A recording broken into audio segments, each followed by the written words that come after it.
eu tinha aprendido na escola que o feminismo lutou pelo voto, pelo direito de trabalhar e pelo direito de estudar. E beleza, eu concordava com isso, porque eu não sabia mais nada. E o livro ali já tinha começado a trazer umas informações que eu não tinha a menor ideia. Só que o que mais me chocou nesse livro foi uma citação que tinha no livro de uma feminista que retratava o embrião como um agressor ao corpo da mulher.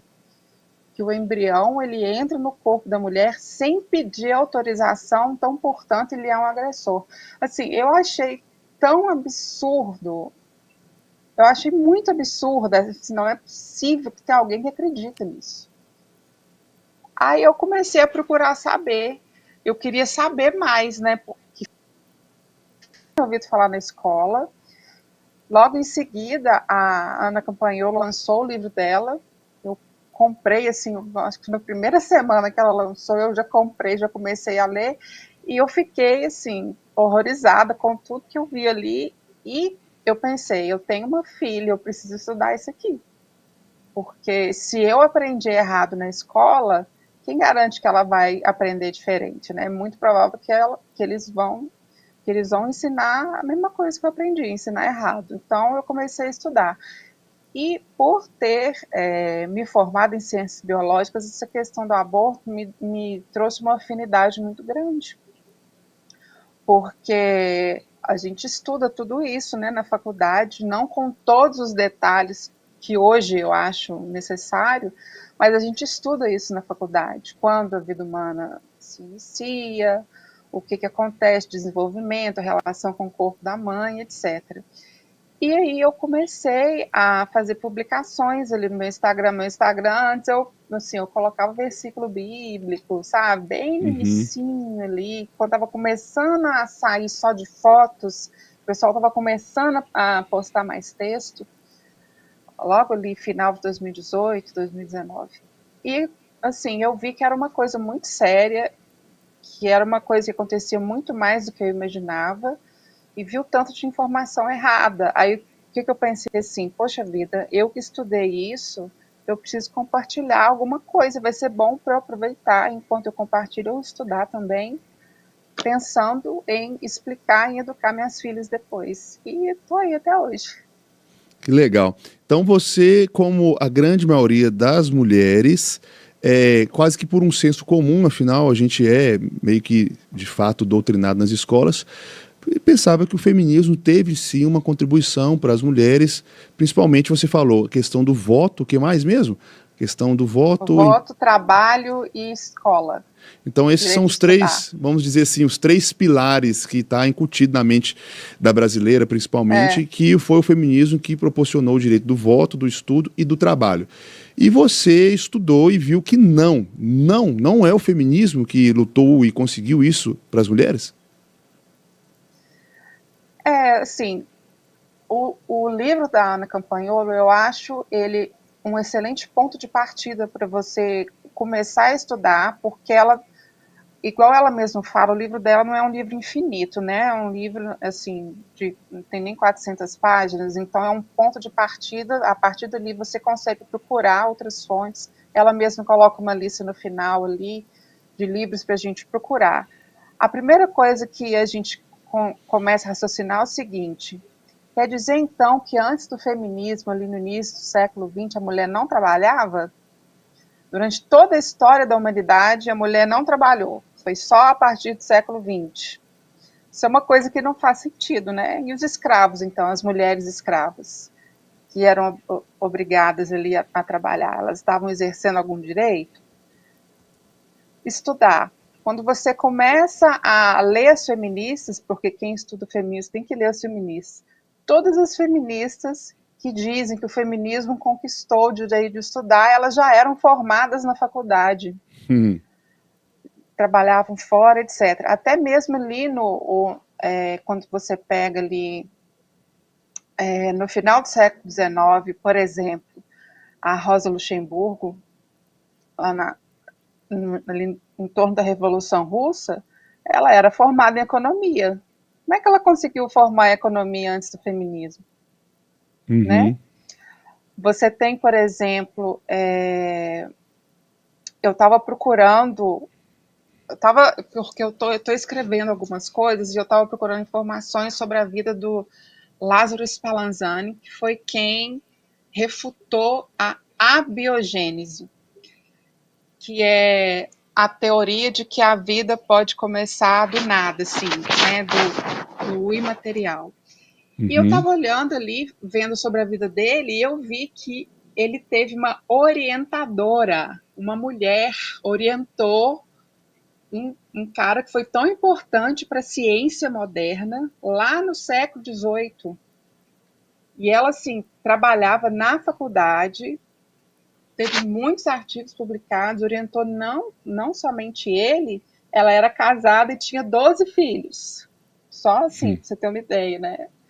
Muito antes do feminismo. Então, um pouquinho que você começa a estudar, você começa a perceber as incoerências do discurso. Não precisa ir muito longe.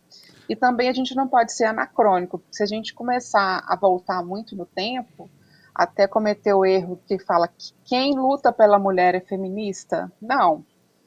Porque todo ser humano normal é contra qualquer tipo de opressão, contra qualquer ser humano, né? Então, durante vários séculos, você teve, na verdade, foi o cristianismo apontando o valor da mulher, o cristianismo apontando o valor da criança, que eram personagens, assim, durante a história, que eram, sim, maltratados e que, com o cristianismo, isso veio a melhorar muito. Foi o cristianismo que apontou, olha, a mulher tem o mesmo valor que o homem. Olha, a criança, ela tem valor, ela é um ser humano em desenvolvimento, a criança precisa de amor. Então, foi assim, aos pouquinhos, começando a estudar ali, você consegue ver que tem muita coisa errada no que é propagado pela ideologia hoje em dia. E com relação à questão do voto, será que era uma coisa que iria acontecer naturalmente, uma conquista natural das mulheres em si, ou o feminismo teve de fato um papel decisivo? Então, assim, a gente tem que lembrar por que surgiu o voto, né? O voto não surgiu de repente para a gente eleger deputado, vereador, presidente, igual é hoje. O voto ele surgiu para os militares escolherem quem seria o comandante que ia comigo para a guerra.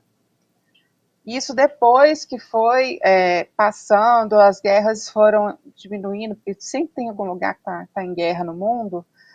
Isso foi se voltando para, como é que eu vou falar?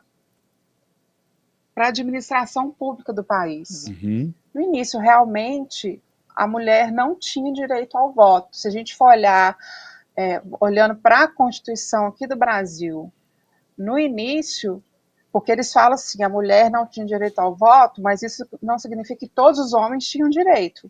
Analfabetos não podiam votar, militares não podiam votar, sacerdotes não podiam votar, pobres não podiam votar, mesmo que não fossem analfabetos. Então, eram várias pessoas que não tinham direito ao voto, os escravos não podiam votar. Então, isso com o tempo foi se adaptando, né? Aí eles foram diminuindo. Primeiro, o colégio eleitoral elegia quem poderia escolher o representante. Isso foi se alterando. Depois, não exigia renda. Depois, eles incluíram os escravos. Isso foi se alterando ali, mesmo no século XX ainda, os analfabetos só conseguiram direito ao voto na Constituição de 88.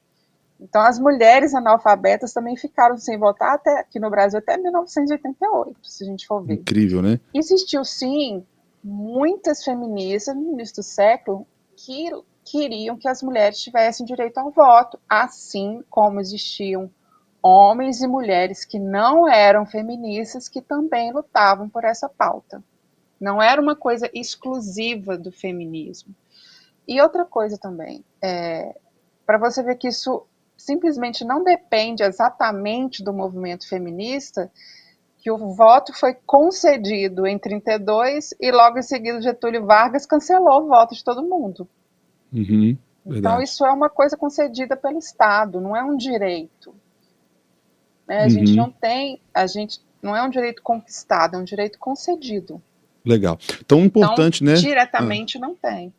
Legal, importante frisar que na época, falando de Brasil, em que as mulheres elas não votavam, não eram apenas as mulheres que não votavam, existiam várias classes de pessoas que não tinham o direito ao voto e que, inclusive, não foram as mulheres a última classe a ser privilegiada aí com o direito, privilegiada entre aspas, né, a receber o direito de votar. Pasmem, há menos de 40 anos atrás, existia um grupo de pessoas que não podiam votar. Então, essa concessão, essa abrangência de grupos de pessoas foram feitas de forma aí, foi um processo natural das coisas acontecendo. Claro que era uma bandeira das feministas, mas como a Renata disse, não era de exclusividade das feministas. Então, com argumentos baseados em fatos, em evidências e na história, a gente vê que justamente esses 3 pilares que as feministas tanto batem no peito para falar que conquistar o direito do voto, conquistar o direito do trabalho e conquistar o direito de estudar, a gente vê que nem essas grandes conquistas que elas chamam para si foram de fato as feministas. Inclusive,